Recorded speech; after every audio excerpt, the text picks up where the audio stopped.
자, 3번 이제 44페이지죠. 법률행위 해수의 기준이 나와요. 하단에 보시 중요한 것들은 아닌데 서술해 가지고 기억, 당사자가 기도한 목적, 니은, 사실인 간섭, 디귿, 임의 규정, 니을, 신의 성실의 원칙 빠져야 되는데 및 조리 이렇게 되거든요. 근데 그 우측에 보시면 뭔가 막 복잡한 게 나오는데 그거 안 읽어봐도 돼요. 안 읽어봐야 되고 생각을 좀 해보세요. 이게 무슨 말인지 알아야 되는데 좀 지워보자 말이죠.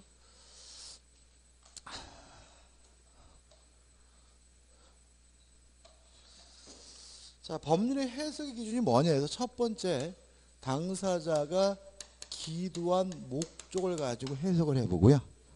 그래도 뭔 소리인지 모르면 두 번째 사실인 관습을 가지고 해석을 해보고 그래도 뭔 소리인지 모르면 세 번째로 임의 법규 가지고 해석을 해보고 그래도 뭔 소리인지 모르면 마지막으로 신의 성실 및 조리를 가지고 해석을 해요. 내용은 안 읽어보셔도 되고 이 단계를 일단 기억해 두시니 외울 건 아니에요. 그죠? 뭔 소리냐 한번 생각해 보자고요. 당사자가 기도하는 목적, 다른 말로 하면 원하는 바죠. 그잖아요? 당사자가 기도하는 목적이 뭐예요? 원하는 바고 원하는 바를 밖으로 표시하는 것이 뭐예요? 의사표시니까 첫 번째 목적을 가지고 해석을 한다는 말은 의사표시를 가지고 해석한다는 거예요. 그래서 우리가 지금 한 거는 목적 가지고 해석한 거예요. 이게 첫 번째 우리가 해석 방법 해가지고 규범적 해석이다, 자연적 해석이다, 보충적 해석이라는 거는 뭘 해석한 거죠? 의사표시. 따라서 목적을 가지고 해석을 한 거예요. 근데 이렇게 해석이 끝나면 좋아. 근데 해석이 그래도 안 돼요. 그러면 이제 뭐 가지고요? 사실인 관습을 가지고 해석한다는 얘기인데 우측에 복잡하게 나와 있는 얘기 뭐냐면 사실인 관습이 뭐냐? 오랜 관행이에요. 오랜 관행을 우리가 뭐죠? 사실인 관습이라고 하고요. 법률 해석과 관련된 가장 대표적인 사실인 관습이 뭐냐면 사투리예요. 사투리. 예를 들어서 이런 얘기입니다. 저는 고향이 서울인데 이제 제가 처음에 이제 대전에 와서 수업할 때 충청도 분들은 다 충청도 사투리 쓰는 줄 알았어요. 그랬어요, 저랬어요 이렇게. 근데 잘 안 쓰시더라고. 그런데 이제 경상도를 갔는데 사투리를 참 많이 쓰시는데 특히 제가 충격받았던 말이 뭐냐면 경상도 분들은 아래라는 말을 많이 써요. 아래. 너 그거 봤어? 그 영화 봤어? 응, 아래께 이런 말 많이 써요. 그죠? 근데 재밌는 건 그분들은 서울 사람인 저도 당연히 알 거라고 생각하면서 그 말을 막 써. 근데 저는 아래면 아래지 무슨 아래야 이런 얘기죠. 그래서 예를 들어서 저한테 아래라는 말을 했어요. 그랬더니 그 사람의 의사표시 가지고 해석해 봤더니 밑에서 봤단 얘기야. 뭐야 이게 뭔 말인지 모르겠어. 그랬더니 그 지역의 관행 사투리를 참고해 봤더니 엊그저께 봤대더라. 막연한 과거에 봤다라는 뜻이라면 뭐가 해석의 도구이 되고 있는 거예요? 사실인 관습이 해석의 뭐예요? 동원이 되고 있는 거예요. 이해되시죠? 그죠? 제가 충청도 와가지고 사투리라고 느꼈던 게 뭐냐면 기아라는 말을 많이 쓰시더라고요. 기아. 여자분들 특히 전화통화하실 때 기아로 시작해서 기아로 끝나는 경우가 있어요. 기아? 기아? 뭐 이러면서. 근데 기아가 그래란 뜻이죠. 그죠?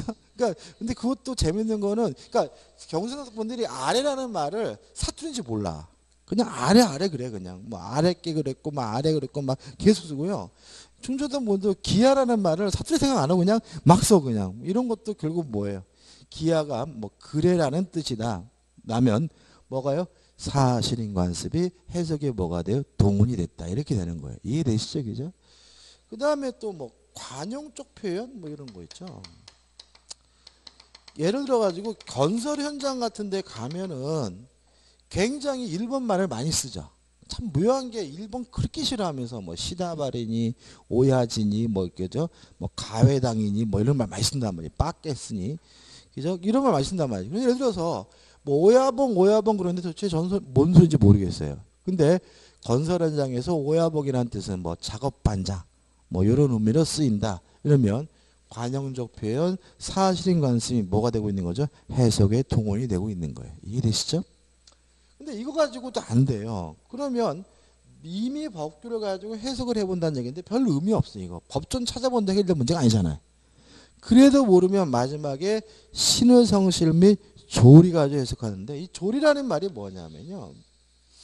사물의 기본 법칙이란 말이에요. 더 쉬운 말로 하면 상식이에요. 상식. 우리가 어떤 놈이 이상한 짓을 하면 야 이 자식아 너 그게 상식에 맞다고 생각할 때 할 때 이 상식. 다시 말하면 어떤 방법으로도 해석이 안 된다면 무엇에 따라서요? 상식에 맞추어서 사회 관념에 맞춰서 해석할 수밖에 없다는 면에서 마지막으로 해석의 기준이 뭐가 되는 거죠? 신의성실 및 조리가 해석의 기준이 되는 거죠. 이해되시죠? 그죠? 그래서 요거까지만 기억하시면 돼요. 끝입니다. 교재 내용 안 읽어보셔도 되는 부분입니다. 자 이제 넘어갑니다. 넘어가셔가지고 46페이지 오시면 법률의 해석 방법이 나와요. 자 판례 보자고요. 다시 한번. 자 뭔 소리인지 모르겠어요. 그럼 무슨 해석이 원칙이라고요? 규범적 해석. 상대방이 알았거나 알 수 있으면 예외적으로 뭐예요? 자연적 해석. 이걸 가지고요. 자 판례 한번 읽어볼게요. 계약을 1번 판례입니다. 체결하는 행위자가 타인의 이름으로 법률행위한 경우에 행위자 또는 명의인 가운데 누구를 계약 당사자로 볼 것인가에 관하여 우선 행위자와 상대방의 의사가 일치한 경우에는 해석할 필요 없죠. 그러면 일치한 의사대로 확정해요까지 문제 없고 의사가 일치하지 않아요. 해석해야죠. 무슨 해석이 원칙이라고요? 규범적 해석. 그죠? 보자고요. 일치하지 않는 경우에는 그 계약의 성질, 내용, 목적, 체결 경위 등 재반 소송을 토대로 상대방의 똥골뱅이 쳐요. 상대방이 합리적인 사람이라면 행위자와 명의자를 중 누구를 계약 당사자로 이해할 것인가에 똥골뱅이 쳐요. 그러면 상대방이 이해할 것인가에 의하여 당사자를 결정해야 한다. 무슨 말이에요? 규범적 해석이 원칙이란 판례죠. 그죠? 지금 당사자가 누군지 모르겠어요. 의사가 합치되지 않았어요. 그러면 법률행위 해석을 해야죠. 무슨 해석이 원칙이에요? 규범적 해석이 원칙이냐. 아까 판례에서는 뭐였어요? 표시행위의 객관적 의미를 탐구한다고. 이번 판례는 뭐예요? 상대방이 이해한 것을 기준으로 당사자는 뭐예요? 결정한다. 얘기잖아요. 문제가 뭐라고 했어요? 표의자가 이해한 것을 기준한다. 그럼 뭐가 돼요? X. 그럼 이것도 결국 무슨 해석이에요? 규범적 해석이고 몇 말인지 모르겠으면 무슨 해석을 하는 것이 원칙이에요? 규범적 해석을 하는 것이 원칙이라는 것이죠. 이번 판례는 안 읽어볼 거예요. 왜냐하면 의사가 일치가 됐다면 일치된 대로 뭐예요? 당사자를 결정해야 된다는 판례니까 너무나 당연한 거니까 의미가 없죠. 그죠? 1번 판례만 좀 생각해 보시기 바랍니다. 아무튼 항상 규범적 해석이 원칙. 상대방이 알았거나 알 수 있었으면 무슨 해석이에요? 자연적 해석이 결론인 거죠. 자 이제 문제가 나오죠. 문제는 넘어갑니다. 넘어가셔가지고 몇 페이지로 오시냐면 54페이지로 와요. 자 54페이지 오시면 또 이제 뭐가 나옵니까? 의사표시가 나와요. 제가 저번 주에 그랬죠. 거의 한 달 동안 맨날 의사표시 하다가 끝난다 그죠? 자 의사표시가 뭐냐? 의사를 밖으로 표시하는 것이 뭐예요? 의사표시인데 2번 의사표시 구성 요소 해가지고 1번 심리과정에서 동기, 효과, 의사표시, 의사행위석 쭉 나오죠. 그죠? 그 다음에 2번 뭐 구성 요소에서 효과, 의사표시, 의사행위, 의사표시 이렇게 나오죠. 그죠? 이렇게 찢어발기지 마세요. 그냥 우리는 써있는 대로 의사표시란 원하는 바를 밖으로 표시하는 것이 뭐예요? 의사표시인데 의사표시는 의사와 표시로 구성되어 있다. 그죠? 이 의사가 뭐였어요? 내심적 효과의사. 표시가 뭐였어요? 표시행위. 이렇게 두 단계로 나누자고요. 지금 제가 설명드리는 게 통솔이에요. 이게. 교재처럼 네 단계로 자르는 게 뭐예요? 소수설이에요. 근데 왜 교재는 이렇게 네 단계로 자르느냐? 이유는 간단해요. 이렇게 써야 교재가 좋다 그러니까. 그러니까 교재에서 뭔가를 빼면은요. 자꾸 수험생들이 그 교재 꾸졌어. 이런 얘기를 자꾸 하니까 책을 쓸 때는 이게 빼기가 어려워요. 저도 책을 제가 쓴 책도 있지만 제 책도 이렇게 적혀 있어요. 저도. 근데 이렇게 하지 마시고 그냥 우리는 뭐예요? 의사와 표시. 효과의사와 표시 행위로 뭐죠? 구성되어 있다. 끝이고요. 우측에 보시면 의사표시 본질이 나와요. 자, 이게 무슨 말이냐면 의사표시는 합치가 돼야 돼요. 불일치됐으면 어떡할 거냐. 만약에 불일치됐을 때 표시 행위를 가지고 효과를 결정한다. 표시주의고요.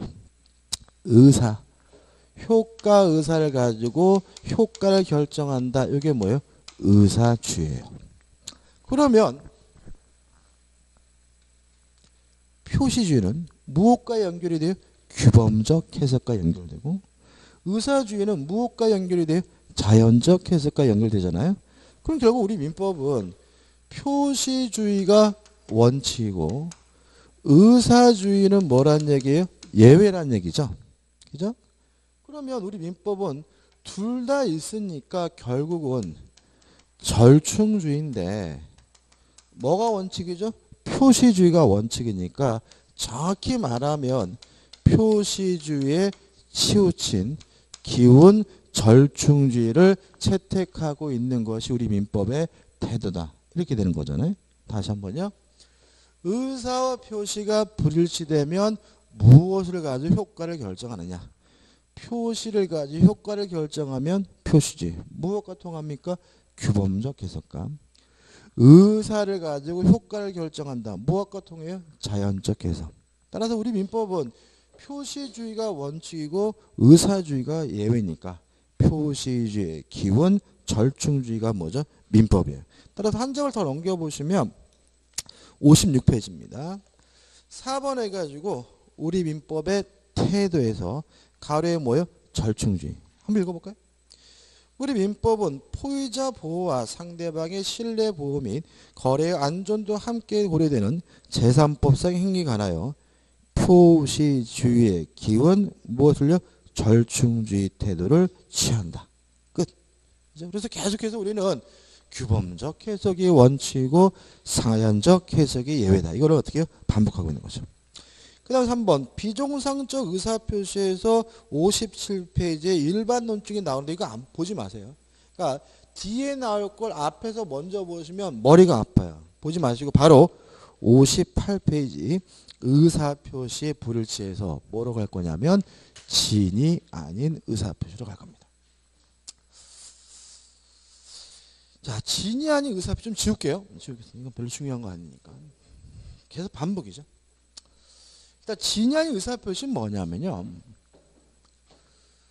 의사와 표시가 불일치되고 있고요. 그 사실을 알면서 하는 걸 우리가 진이 아닌 의사표시라고 해요.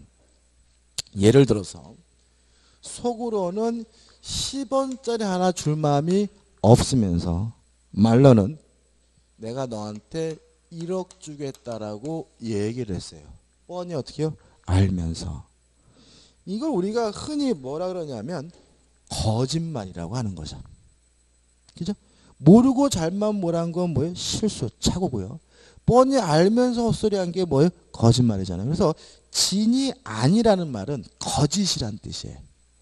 거짓 의사표시. 그래서 지금 우리가 뭘 공부하고 있냐면 거짓말을 공부하는 거예요. 그래서 거짓말을 했을 때 이것이 법적으로 어떤 효과가 부여가 되느냐.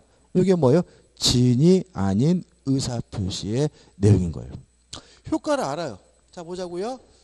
의사표시가 불일치되면 뭘 해야 돼요? 법률행위 해석.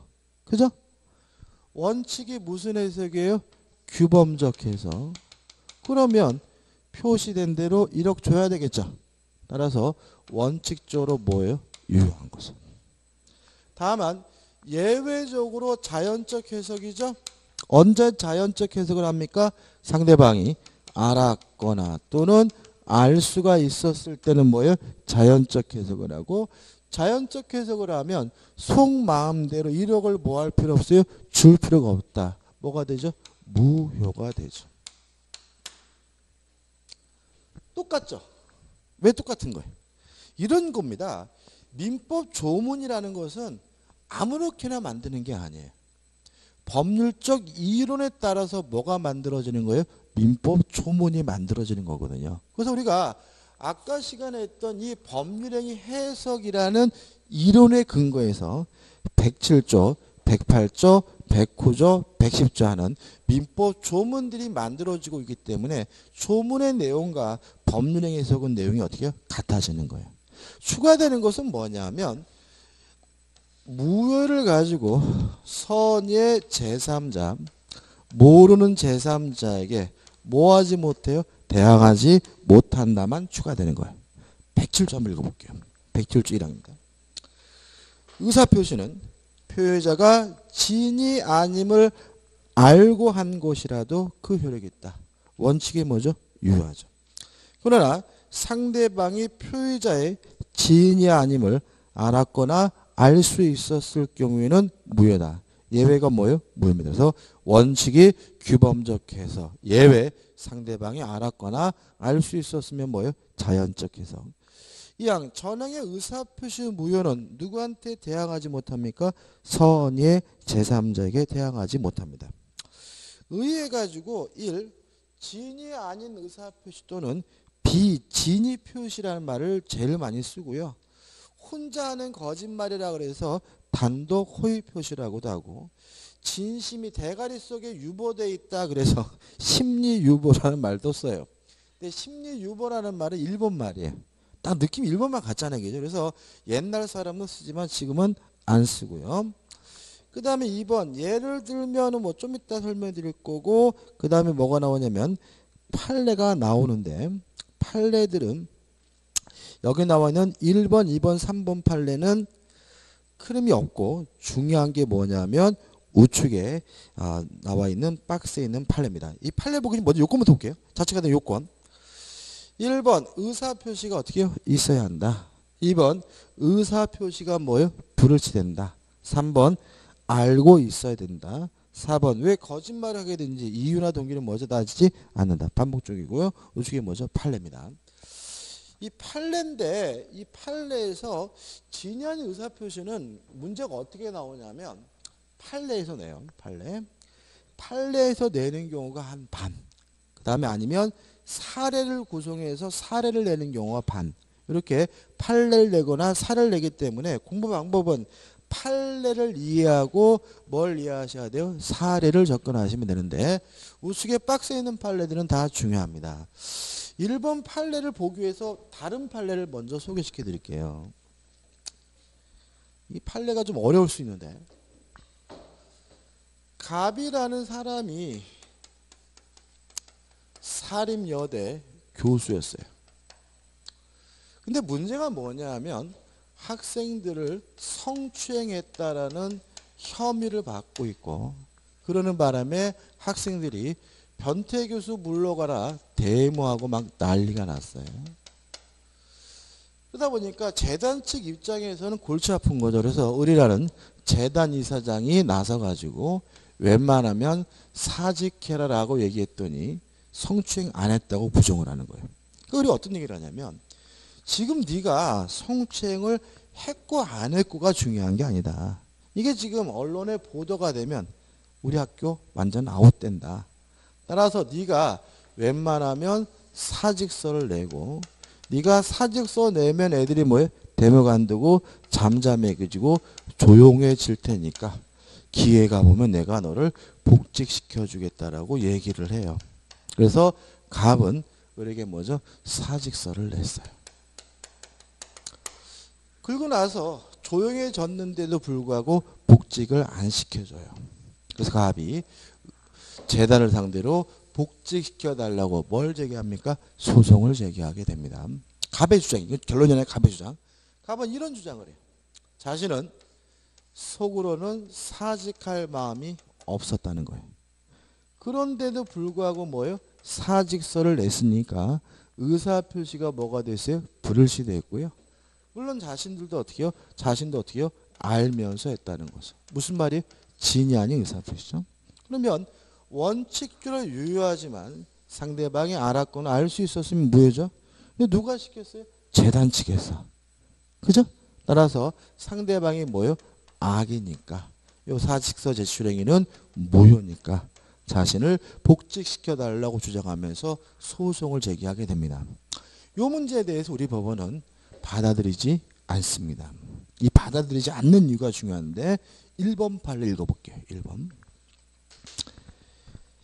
비진의 의사표시에서 진이란 특정한 내용의 의사표시를 하고자 하는 표의자의 생각을 말하는 것이지 표의자가 진정으로 마음속에서 바라는 사항이 아니다까지 끊어볼게요. 자, 이게 무슨 추이냐면 진이 아닌 의사표시에서 진이 의사를 판단할 때 진정으로 관둘 마음이 있느냐 없느냐 전체를 놓고 판단하는 게 아니라는 거예요. 뭐라고 나왔죠? 특정의 내용의 의사표시. 다시 말하면 요 사직서를 내는 요 특정의 의사표시로 범위를 좁혀서 따져봐야 된다는 얘기예요. 그러면 전체를 놓고 보면 갑의 주장이 맞아요. 근데 우리 판례는 전체를 놓고 보는 게 아니라 뭐죠? 사직서를 제출한다는 요 행위를 놓고 보겠다는 얘기잖아요. 그럼 생각해보자고. 갑은 조용해질 때까지 사직할 마음으로 사직서를 냈죠. 그죠? 그럼 뭐예요? 사직할 마음으로 사직서를 냈으니까 의사표시가 뭐가 되어 있는 거예요? 합치가 되어 있다는 거예요. 다시 한번요. 전체를 놓고 진정으로 관둘 마음이 있느냐 없느냐 이렇게 따지는 게 아니라 사직서를 낸다는 그 특정한 의사표시로 범위를 축소해서 따져봐야 된다는 거예요. 그러면 물론 갑은 진정으로 뭐 할 마음은 없어요? 관둘 마음은 없었지만 일단은 조용해질 때까지 사직할 마음으로 뭘 낸 거예요? 사직서를 낸 거니까 요 사직서를 내는 그 행위만을 놓고 보면 사직할 마음으로 사직서를 낸 거므로 의사표시가 뭐가 되어 있어요? 합치되어 있다는 거죠. 따라 이것은 뭐가 아니에요? 진이 아닌 의사표시가 아니기 때문에 복직시켜줄 필요가 없다라고 판시하고 있는 거예요. 다시 한번 읽어볼게요. 비진의 의사표시에서 진이란 뭘 말한다고요? 특정한 내용의 의사표시를 하고자 하는 표의자의 생각을 말하지 표의자가 진정으로 마음속에서 바라는 사항이 아닙니다. 됐죠? 이해됐죠? 그죠? 그 다음에 이제 이 판은 이런 겁니다. 길을 가는데 누가 몽둥이를 들고 아저씨 5만 원만 줘 그런단 말이죠. 근데 저는 두드려 맞을까봐 무서워서 5만 원을 줬어요. 그럼 이것도 진이 아닌 의사표시는 이 문제인 거예요. 예를 들어 저는 줄 마음이 없는데 뭘 줬고요. 알면서 했죠. 물론 그 자식도 어떻게 해요? 지가 몽둥이 들고 협박했으니까 뭐죠? 악이죠. 이걸 만약에 진이 아닌 의사표시로 보게 되면 뭐가 돼요? 무효가 되는 거예요. 근데 우리 판례는 지금 본 것처럼 전체를 놓고 진정으로 5만 원을 줄 마음이 있느냐 없느냐 이렇게 따지는 것이 아니라 5만 원을 주는 그 행위로 범위를 좁혀서 따지는 거예요. 그럼 저는 무서웠든 어떻든 간에 5만 원을 줄 마음으로 5만 원 준 거예요. 다시 말하면 무서워서 10만 원 주고 싶은데 5만 원 준 게 아니라 무서웠든 어떻든 간에 5만 원을 줄 마음으로 뭐예요? 5만 원을 준 거니까 이것도 뭐가 되어 있는 거예요? 의사표시가 뭐가 됐어요? 합치가 되어 있는 거예요. 따라 이거는 나중에 배울 강박을 이유로는 취소할 수는 있지만 이 자체가 뭐인 것은 아니에요? 진이 아닌 의사표시는 아닌 거예요.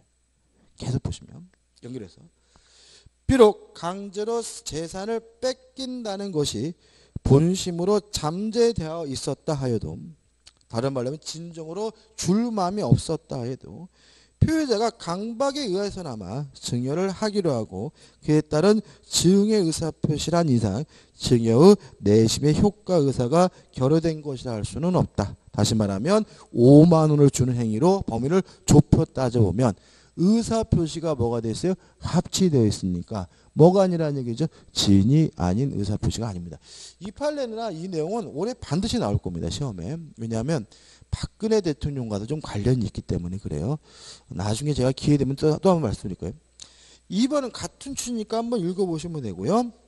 그 다음에 3, 4, 5번 요 세 가지 판례는 다른 판례지만 실제로는 내용이 같은 판례예요. 이것도 중요한 판례고 이해를 하셔야 돼요. 자, 이 판례 사정은 이렇습니다. A라는 학교가 있는데 학교가 K라는 은행으로부터 대출을 받으려고 하는데 대출 한도가 다 차가지고 더 이상 대출을 받을 수가 없어요. 그래서 판례에 뭐라고 나와 있냐면 3. 법률상 또는 사실상 장애로 자기 명의로 대출받을 수 없는 자. 4번 학교 법인이 사립학교법상의 제한 규정 때문에 어쩌고 저쩌고. 5. 은행이 동일 한도의 여신 제한을 회피하기 위하여. 다시 말하면 더 이상 뭐 받을 수 없는 상태라고요? 대출을 받을 수가 없는 상태인 거예요. 그러다 보니까 이 학교가 갑등의 교직원들을 내세웠어요. 그래서 이 교직원들이 자기 이름으로 은행에다가 뭘 하냐면 대출을 신청하게 되고요. 이 대출금은 학교로 다 넘어갑니다. 그리고 그동안에 원금과 이자는 누가 내고 있냐면 학교가 내고 있는 상태였는데 문제는 이 학교가 없어져 버렸어요. 학교가 없어져 버리는 바람에 은행은 대출을 신청한 이 교직원을 상대로 돈을 갚으라고 뭘 했냐면 소송을 제기했어요. 그랬더니 교직원들이 어떤 주장을 하냐면 이런 주장을 하는 거죠. 자신들은 대출을 신청할 마음이 없는데 대출을 신청을 했고 물론 자신들은 어떻게 해요? 알면서 했다는 거죠. 근데 은행을 놓고 보면 은행은 대출금을 누구한테 줬어요? 학교에다 지쳐줬다는 말은 이 사실을 뻔히 어떻게 해요? 알고 있었다는 거죠. 따라서 악이니까 무효다라고 주장한 것에 대해서 우리 법원은 받아들이고 있지 않다. 왜냐하면 똑같아요. 진정으로 대출을 신청할 마음이 있느냐 없느냐 이렇게 따지는 것이 아니라 대출을 신청하는 이 행위로 범위를 어떻게 해요? 좁혀서 따져봐야 된다는 거예요. 그럼 이 갑은 학교를 위하든 어떻든 간에 대출을 신청할 마음으로 신청한 거니까 의사표시가 뭐가 되어 있어요? 합치되어 있기 때문에 뭐가 아니에요? 지인이 아닌 의사표시가 아니라는 거죠. 따라서 은행이 알았든 몰랐든 상관없이 갑은 뭘 해야 돼요? 돈을 갚아야 된다라고 판시하고 있는 거예요. 그것이 뭐죠? 3, 4, 5번 판례. 이해되시죠? 근데 항상 제가 여기서 말씀드릴 게 이런 판례를 말씀드리면 이런 생각, 우리나라 사법부 썩었네, 저 그지같이 뭐 저런 판례. 실제로 우리가 그 판결이라는 거는 이게 그런 거죠. 뭐냐면 법원은 정의를 실현하는 기관이 아니에요. 일종의 심판이에요. 다시 말하면 쌍방에 대한 주장을 듣고 누가 옳고 그름을 뭐 하는 거예요? 판단해 주는 거예요. 이해되십니까? 그죠? 다시 말해 이런 얘기죠. 예를 들어서 축구를 하는데 심판이 막 직접 공차고를 수는 없는 거잖아요. 심판은 오로지 뭐만요? 판결만 해줘야 되잖아요. 그죠? 그 얘기라고요. 그래서 만약에 판사가 봤을 때 엉뚱한 주장을 하더라도 가르쳐주면 안 돼요. 아이씨 그렇게 주장하면 안 되지 라고 가르쳐주면 안 되고 그냥 듣는 것을 근거해서 누구의 주장이 맞는지 옳은지 판단해 주는 거예요. 이게 나중에 좀 이따 또 보겠지만 이거는 법원이 잘못된 게 아니라 교직원들이 선임한 변호사들이 잘못한 거예요. 그러니까 주장을 잘못하는 바람에 엉뚱하게 뭐한 판결이냐면 패한 판결이고요. 실제로 나중에 비슷한 일이 또 벌어져 가지고 재판을 하는데 거기선 또 교직원들이 승소하게 돼요. 교직원들이 승소하게 된 이유는 좀 이따 볼 거란 말이죠. 그렇죠? 그래서 이번에 헌법재판소 이렇게 보면은 지금 문제가 뭐죠? 박근혜 측의 대리인들이 또라이들이죠. 뭐 관심 없어요? 상또라이입니다. 그쪽이. 그 왜 또라이들이 나타났냐면 얘기 들어보니까 박근혜 대통령이 대리인을 선임하려고 할 때 유명한 변호사들은 참여를 거부했대요. 나 안 하겠다. 그러다 보니까 할 사람이 없으니까 어떻게 하든지 어떻게 해요? 꼬셔가지고 앉혀놨으니까 또라이들이고, 더더군다나 문제는 이 양반들이 박근혜 대통령을 딱 한 번 만났죠. 한 시간 만인가요? 그래가지고 뭔 변론을 해. 그러니까 그 사람 만나가지고 얘기도 들어보고 구체적인 사항을 알아야 뭘 해요? 변론을 하는데, 뭐 그래야 뭐 아는 것도 없으니까 뭔 나와서 뭐라 해요? 뭐 좌파니 우파니, 이건 좌파품 문제가 아닌데, 그죠? 그런 식으로 떠드는 거죠, 그죠? 그러니까 제가 봐서는 명백히 박근혜 대통령은 탄핵 당하게 생겼어요. 대리인을 잘못 선임한 것도 있고, 그것도 제가 봤을 때는 금방 끝날 것 같아요. 그러니까 이런 얘기죠. 그 박근혜 측의 대리인이 합리적인 주장을 해요. 재판부가 봤더니 맞는 것 같아. 그러면 이쪽에서 그것을 뭐예요? 반박을 해야지 오고 가는데, 이쪽에서 맨 또라이 같이 뭐 좌파 우파 뭐 빨갱이 뭐 이딴 식 떠들고 있으면 이쪽에서 뭐 할 게 없어요? 반박할 필요가 없잖아요. 그러니까 이건 뭐예요? 금방 끝나게 되겠더라고요. 그래서 제가 봐서는 금방 끝날 것 같고, 그래서 전에도 말씀드렸다시피 이래서 우리나라가 심각한 상태가, 그래서 이 특검보다 헌법재판소가 더 먼저 끝날 것 같아요.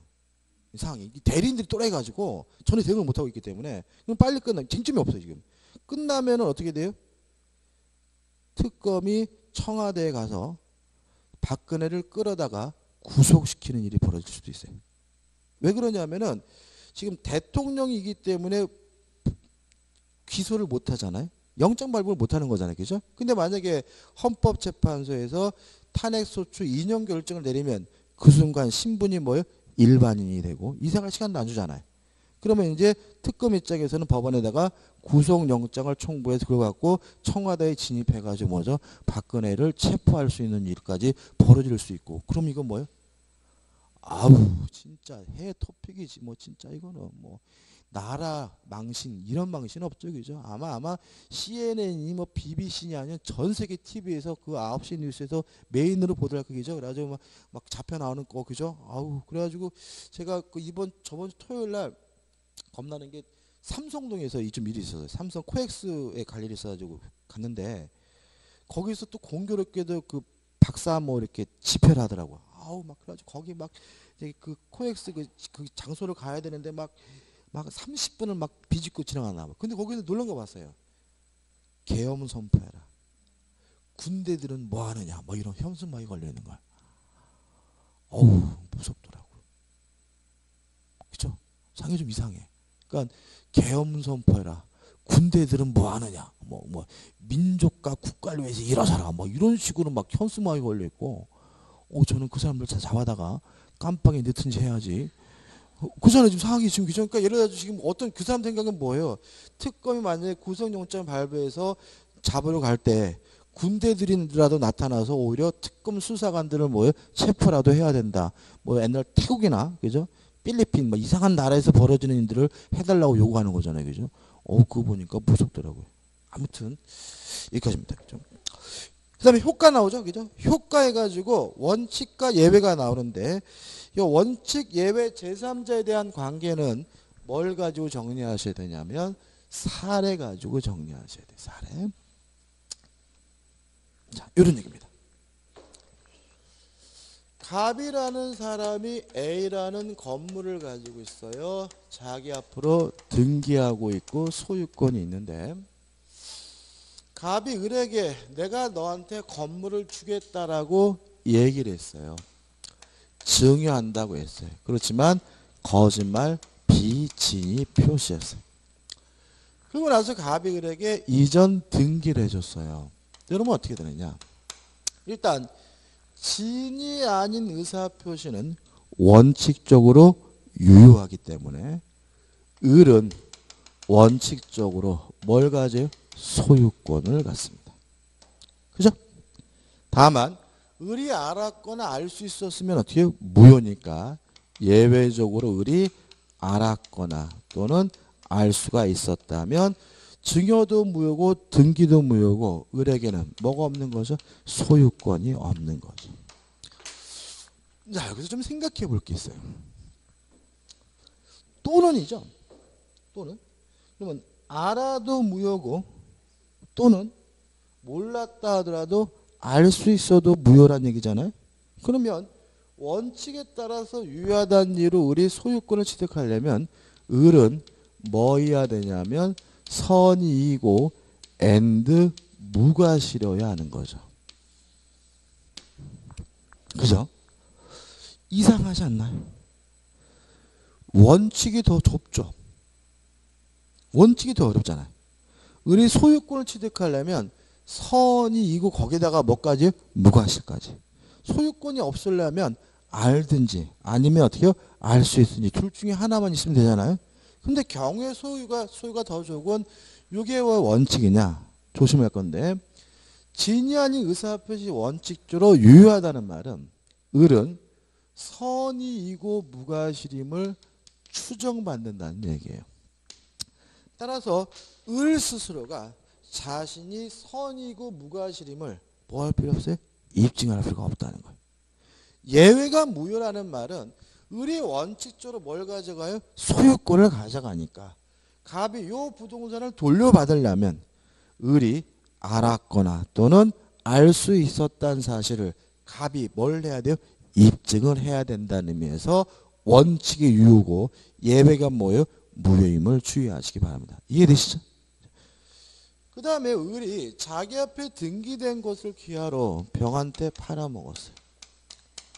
팔아먹고 병한테 이전 등기를 해주면 요 병을 우리가 뭐라 그러냐면 제3자라고 하는데 통정어휘표시 무효는 선의의 제3자에 뭐하지 못해요? 대항하지 못하니까 병이 선이라면 확정적으로 뭘 취득해요? 소유권을 취득하거든요. 근데 조심할 게 있어요. 만약에 원칙에 따라서 을이 이미 소유권을 취득했다면 을이 병한테 팔아먹는 것은 지가 팔아먹는 거죠. 따라서 이때는 병은 선이든 악이든 묻지 않고 항상 뭘 갖게 돼요? 소유권을 갖는 거예요. 다만 을이 알았거나 알 수 있었다는 이유로 무효가 돼서 소유권을 취득하지 못한다면 이때 병은 뭐여야지만요? 선이어야지만 소유권을 취득하고 악이면 뭘 갖지 못해요? 소유권을 갖지 못한다는 거죠. 이해되시죠? 이것도 굉장히 또 복잡하게 느껴지시는 분들 계세요. 근데 이것도 그러니까는 이것도 외우면 하고 헷갈리니까 한번 따져보세요. 지인이 아닌 의사표시는 무효면 선의 제3자에게 대항하지 못한다는 말은 얘가 선이여야지만 소유권을 취득하는 것은 언제인 경우만요? 무효인 경우만이다. 어차피 을이 원칙에 따라서 유효하게 무엇을요? 소유권을 갖게 됐다면 을이 팔아먹는 것은 뭐 지가 팔아먹는 거니까 이때 병은 선악 불문하고 뭘 갖게 돼요? 소유권을 갖게 된다는 거 주의하시기 바랍니다.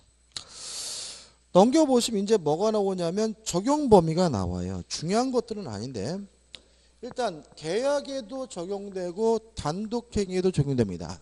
특히 조심할 것은 상대방 없는 단독행위도 적용돼요. 다만 상대방이 없다면 상대방이 알았거나 알 수 있었다는 것은 뭐 할 수 없어요? 존재할 수가 없으니까 항상 뭐가 돼요? 유효가 되고요. 또 준법률행위에 준용될 수 있는데 문제는 가족법상 행위죠. 가족법상 행위에 대해서는 뭐죠? 적용되지 않아요. 그죠? 만약에 가족법상 행위에 적용이 돼서 원칙이 유효다 그러면 우리나라 부부 다 이혼해야 될걸요? 그잖아요. 부부 싸움하다가 화석지 나서 아이 그래 인간아 이혼해 내일 가자고 이랬는데 표시된 대로 뭐요? 유효하니까 내일 가서 이혼해야 된다 그러면 남아있는 부부가 몇 개나 되겠어요. 그죠? 따라서 가족법상 행위는 적용되지 않는다. 4번 공법상 행위에도 적용되지 않아요. 왜냐하면 우리가 배우고 있는 민법은 개인과 개인 간의 관계를 규율하는 사법이에요. 따라서 국가와 개인 간의 관계를 규율하는 공법상 행위에 대해서는 적용되지 않고요. 3번 주식인수 청약도 적용되지 않는데 이건 기억할 게 아니고 상법이죠. 상법 내용이지 민법이 아니에요. 그래서 우리 기억할 것은 두 가지인데 첫째 상대방 없는 단독행위도 적용이 됩니다. 다만 상대방이 없다면 항상 뭐예요? 유효하고요. 가족법상 행위에는 적용되지 않고 공법상 행위도 적용되지 않습니다. 근데 하단에 적용 범위 학대가 대리권 남의 유추 적용인데 이게 중요한 부분인데 이거는 언제 할 거냐면 대리에서 할 거예요. 자, 나무축의 확인 문제입니다. 비진의 표시 관한 설명 중 틀린 것은 1번 비진의 표시는 진야 표시의 불일치를 표의자가 알고서 한다는 점에서 착오가 어떻게 구별된다. 알면서 구라치는 게 뭐예요? 거짓말. 모르고 한 것은 뭐예요? 실수 착오죠. 2번 부동산 매매에서 비진의 표시는 상대방이 선이며 과실 없는 경우 하나요? 유효하다. 맞나요? 원칙적으로 유효하다는 이유로 소유권을 취득하려면 상대방은 뭐 해야 돼요? 선이이고 무과실해야 되네요. 맞네요. 3번 비진의 표시의 무효는 선의 제3자에 대항하지 못한다. 맞고요. 4번은 대리세 문제고 5번 강박에 따라 기억나시나요?